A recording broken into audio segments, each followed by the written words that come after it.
Hi viewers, welcome to our channel. ప్రస్తుతం మనతో పాటు టీడీపీ స్పోక్ పర్సన్ సూర్యదేవ్ లత గారు ఉన్నారు. వారితో ఒకసారి మాట్లాడదాం. మేడం నమస్కారం. మేడం నమస్తే. మేడం ఫోన్ ట్యాపింగ్ వ్యవహారం పైన మరోమారు కేటీఆర్ గారు స్పందించడం జరిగింది. సో నార్కో అనాలిసిస్ కు నేను రెడీ, మీరు రెడీనా అని చెప్పేసి రేవంత్ రెడ్డి గారికి అండ్ కిషన్ రెడ్డి గారికి వీళ్ళిద్దరికి కూడా సవాల్ విసిరారు. అంటే నేను ఫోన్ ట్యాపింగ్ వ్యవహారంలో నేను ఎటువంటి తప్పు చేయలేదు, అనవసరంగా రేవంత్ రెడ్డి గారు తన మంత్రులందరి ఫోన్లు ట్యాప్ చేశారంటున్నారు, నేనైతే రెడీ, మరి నార్కో అనాలిసిస్ కి మరి మీరు రెడీనా అని అంటున్నారు. మీ ఒపీనియన్ ఏంటి మేడం దీనిపైన? అంటే నార్కో అనాలిసిస్ ఇప్పుడు చేయాల్సిన అవసరం లేదు, ఇంకా కొన్ని డీటెయిల్స్ రావాల్సింది ఉంది. సో ఇప్పుడు కొంతమంది నాయకులను అరెస్ట్ చేశారు, వాళ్ళ దగ్గర నుంచి డీటెయిల్స్ రావాల్సి ఉంది. ఇది ఎవరి ప్రోద్బలంతో జరిగింది అనే ఒక డీటెయిల్స్ వచ్చిన తర్వాత ఖచ్చితంగా అవసరమైతే ఈయన ఇప్పుడు నేను నిర్దోషిగా బయట వస్తాను అని అంటున్నాడు కాబట్టి అప్పుడు అవసరమైతే అప్పుడు చేస్తారేమో, కానీ చేసుకునే అవకాశం వాళ్ళ ఇదిలో బట్టి ఉంటుంది. కానీ ఖచ్చితంగా అయితే ఇప్పుడైతే అవసరం లేదని అనుకుంటారు. ఎందుకంటే అరెస్ట్ అయి ఉన్నారు, డిపార్ట్మెంట్లో ఉన్న ప్రముఖ వ్యక్తులందరూ కూడా అరెస్ట్ అయి ఉన్నారు కాబట్టి ఇంకా ఇన్వెస్టిగేషన్ పీరియడ్లోనే ఉంది కాబట్టి ఇంకా అదే జరుగుతోంది కాబట్టి ఖచ్చితంగా కొంచెం టైం అనేది పడుతుంది. అదే అంటున్నారుగా, తప్పేముంది, మేము కొన్ని కారణాల చేత మేము ఫోన్ ట్యాపింగ్ చేసే అవకాశం ఉంటుంది, చెయ్యొచ్చు అనేటట్టు ఆయన చెప్తున్నారు కదా. కానీ అది కూడా తప్పు కదా. సో చేయటానికి ఒక రీజన్ ఉండాలి. ఓకే. సో ఒకవేళ మీరు అంటున్నారు ఉద్యమం టైంలో మా ఫోన్లు ట్యాప్ అయ్యింది అనేది, ఉద్యమం టైంలో అని అంటే ఎప్పుడెప్పుడు అంటే ప్రజలకి ఆ రోజుల్లో మీరు కల్పించిన ఇదే. ఎందుకంటే హైదరాబాద్ సిటీ అంతా కూడా నెట్లు కట్టుకొని, నెట్లు అంటే షాపుల మీద రాళ్ళు వేయటం, తగలబెట్టడం, ఇట్లాంటివన్నీ చేశారు కదా. స్కూల్స్ పైన వెళ్ళటం, ఇలాంటివన్నీ జరిగినప్పుడు ఆ రోజు ప్రజలు భయభ్రాంతులకు గురవ్వకూడదని చెప్పి జరిగిన ఇన్సిడెంట్.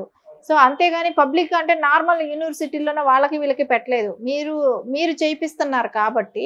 సో ఆ రోజు అవసరం ఉండింది, మీరు అంటే మీ అవసరాల కోసం మీ స్వార్థం కోసం చేస్తున్నారు అనేది ఈ రోజు అందరికీ తెలుసు. కానీ ఆ రోజు తెలియకపోబట్టి, అంటే తెలంగాణ ప్రజలు కొంతమంది మిమ్మల్ని నమ్మారు కాబట్టి ఆ రోజుల్లో.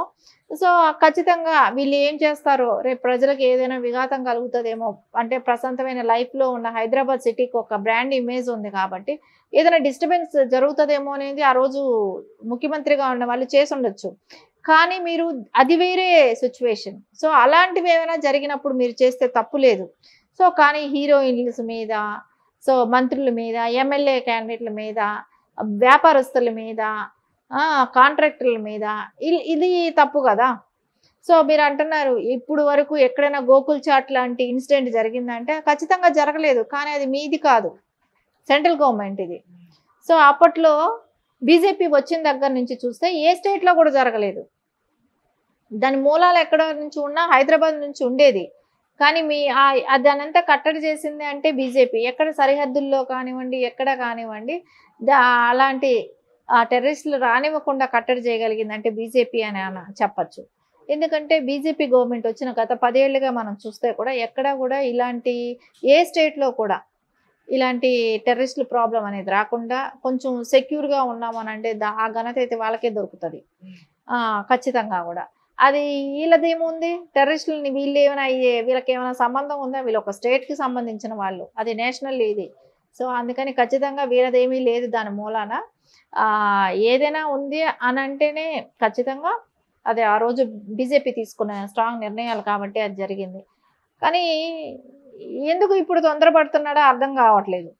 ఇప్పుడు టెస్టులకి సవాల్ చేయటం ఎలక్షన్ బిఫోరు అంటే ఏదో అంటే ఖచ్చితంగా ఆయనకి తెలుసు ఇప్పుడు అది జరిగే ప్రాసెస్ కాదు, ఈ టైం కాదు. ఇప్పుడు ఆయన్ని అరెస్ట్ చేయాలి, ఒకవేళ ఆయన ఇన్వాల్వ్మెంట్ ఉంటే అరెస్ట్ చేయాలి, దాని తర్వాత వచ్చే టాపిక్స్ ఇవన్నీ.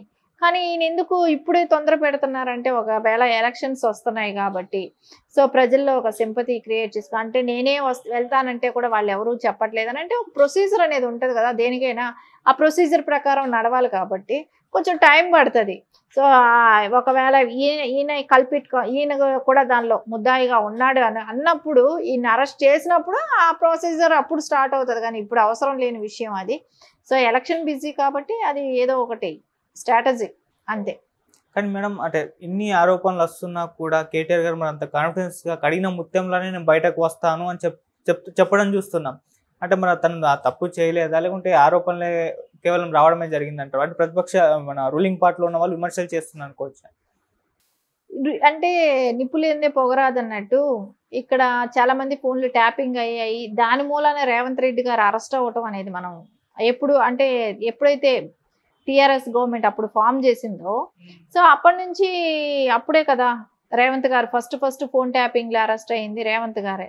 సో అక్కడి నుంచి ఇప్పటి వరకు కూడా అందరికీ అదే డౌట్ ఉంది. సో ప్రతి వాళ్ళ సీక్రెట్స్ తెలియటమే కానివ్వండి, ఏ ఎమ్మెల్యే కూడా అపోజిషన్లో కంటెస్ట్లో ఉన్నాడంటే ఆ ఎమ్మెల్యే కూడా ఫోన్ ట్యాపింగ్ వీళ్ళ చేతిలో ఉండటమే కానివ్వండి, అంటే వాళ్ళు నెక్స్ట్ చర్య ఏంటి, వాళ్ళు ఎలా ముందుకెళ్తారు రాజకీయ పరంగా, ఇవన్నీ కూడా వీళ్ళకి ముందే తెలుసుకోవటమే కానీ ఎక్కడికెక్కడ వాళ్ళని కట్టడి చేయటమే కానివ్వండి.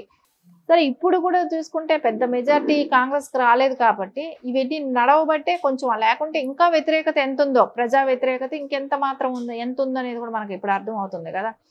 సో ఏం లేదు, ఎక్కడ నేను నిర్దోషిని, నేను ఏ తప్పు చేయలేదు అని చెప్పుకోవటానికి ప్రొజెక్ట్ చేసుకునేదే కానీ దీనిలో ఖచ్చితంగా ఆయన చేశాడా లేదా అనేది ఇప్పుడు జరిగే ఇన్వెస్టిగేషన్ ఉంది. అది కొంచెం ప్రాసెస్ అంటూ రావాలి, దానిలో ప్రాసెస్లో టైం పడుతుంది కాబట్టి అప్పుడు తెలుస్తుంది.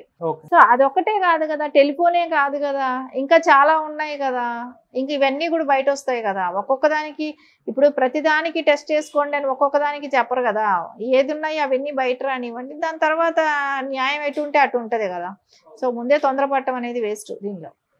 మరోవైపు రేవంత్ రెడ్డి గారి పైన కూడా ఒక ఛాలెంజ్ విసిరారు. అంటే బీజేపీలో ఎంపీ ఎలక్షన్స్ తర్వాత బీజేపీలో రేవంత్ రెడ్డి గారు చేరుతారా లేదా అన్నదానికి కూడా ఆయన సమాధానం చెప్పాలి అని చెప్పేసి కేటీఆర్ గారు అన్నారు. మేడం, మరి మీ ఒపీనియన్ దీనిపై?